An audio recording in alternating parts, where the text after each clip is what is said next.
எப்போ வருது sir? Sir எப்போ வருது சார் கரெக்டு?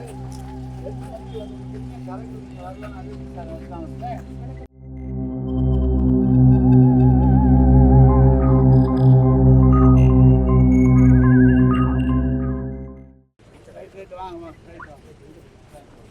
ஆய்வுக் கூட்டத்தில் பங்கேற்காத நெல்லை மாவட்ட ஆட்சியரை செல்போனில் டோஸ் விட்டிருக்கிறார் அமைச்சர் KN நேரு. நெல்லை மாநகராட்சி மேயராக இருந்த சரவணன் தனது பதவியை ராஜினாமா செய்ததை தொடர்ந்து நெல்லை மாநகராட்சிக்கு புதிய மேயரை தேர்ந்தெடுக்க மறைமுக தேர்தல் நடைபெற்றது. இதையொட்டி நேற்று நெல்லையில் திமுக கவுன்சிலர்கள் பங்கேற்ற ஆலோசனை கூட்டத்தில் பங்கேற்பதற்காக மூத்த அமைச்சர்கள் KN நேரு, தங்கம் தென்னரசு ஆகிய இருவரும் நெல்லைக்கு வந்தனர். தொடர்ந்து அவர்கள் பாளையங்கோட்டை பகுதியில் மாநகராட்சி சார்பில் ஸ்மார்ட் சிட்டி திட்டத்தின் கீழ் கட்டப்பட்டு வரும் மார்க்கெட் கடைகளை ஆய்வும் செய்தனர். அப்போது அவரை மாவட்ட வருவாய் அலுவலர் சுகன்யா மற்றும் பிற அதிகாரிகள் வரவேற்றனர். அதே சமயம் மாவட்ட ஆட்சியர் கார்த்திகேயன் அங்கு இல்லாததால் டென்ஷனான அமைச்சர் KN நேரு உடனடியாக தன்னுடைய செல்போனில் இருந்து மாவட்ட ஆட்சியரை தொடர்பு கொண்டு அமைச்சர்கள் வந்திருக்கிறோம், ஏன் இன்னும் வரவில்லை என கடிந்து கொண்டிருக்கிறார். வழக்கமாக இதுபோன்று அமைச்சர்கள் திட்டப்பணிகளை ஆய்வு செய்தால் முறைப்படி ஆட்சியர் கவனத்திற்கு கொண்டு செல்லப்பட்டு அவரை அமைச்சர்களின் பயண திட்டங்களை வகுப்பதுதான் வழக்கம். அதே போல அமைச்சர் வருவதற்கு முன்பே கலெக்டர் சம்பவ இடத்திற்கு ஆஜராவாரு. அதே போல அமைச்சர்கள் வந்தவுடன் அவர்களை வரவேற்று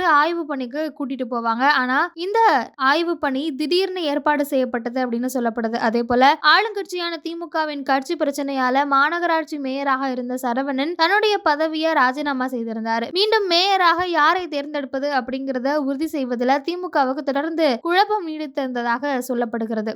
அந்த வகையில சொந்த கட்சி பிரச்சனைக்காக அமைச்சர்கள் நெல்லைக்கு வராங்க அப்படின்னு நினைச்சிட்டு இருந்த நிலையில தான் திடீர்னு ஆய்வு கூட்டத்தையும் ஏற்பாடு செய்திருக்கிறாங்க. அதே சமயத்துல இந்து மக்களினுடைய மிக முக்கிய நாளான ஆடி அமாவாசை பண்டிகையும் இன்னைக்கு இருந்ததுனால காலை முதலே நெல்லையின் தாமிரபரணி ஆற்றில் பொதுமக்கள் முன்னோர்களுக்கு தர்ப்பணம் செய்து கொடுக்கிறது, இந்த மாதிரி பணிகள் இருந்திருக்கிறாங்க. அதே போல நெல்லை மாவட்டம் பாபநாசம் அருகே வனப்பகுதியில் உள்ள சொரிமுத்து அய்யனார் கோவிலில் ஆடி அமாவாசை திருவிழாவில் 1,00,000 மக்கள் கூடுவாங்க வனப்பகுதி அப்படிங்கிறதுனால அந்த கோவிலுக்கும் பல்வேறு கட்டுப்பாடுகள் விதிக்கப்பட்டிருக்கிறது. பக்தர்கள் அவ்வப்போது வாக்குவாதம் செஞ்சு பிரச்சனையும் ஏற்படுது. அதனால தொடர்ச்சியாக மாவட்ட ஆட்சியர் கார்த்திகேயன் கடந்த ஒரு வாரமாக ஆடி அமாவாசை திருவிழா முன்னேற்பாடுகள் குறித்து தீவிர ஆய்வு பணியில ஈடுபட்டு இருக்காரு. அப்பப்போ நேர்ல போய் அந்த கோவிலுக்கும் பார்வையிட்டு இருப்பதாக சொல்லப்படுது. அந்த வகையில நேற்று ஆடி அமாவாசை அந்த திருவிழாவை முன்னிட்டு தான் அவர்களை கட்டுப்படுத்தும் விதமாகவும் பாதுகாப்பை உறுதி செய்யும் விதமாகவும் தான் ஆட்சியர் கார்த்திகேயன் திருவிழா கண்காணிப்பு பணிகளை மேற்கொண்டு வந்தார். இதனாலதான் அவரால் அங்க அமைச்சர்களுடைய ஆய்வுல பங்கேற்க முடியல அப்படின்னு சொல்லப்படுது. இதை சரியா புரிஞ்சுக்காம தான் மூத்த அமைச்சராக இருக்கக்கூடிய KN நேரு பொது இடத்துல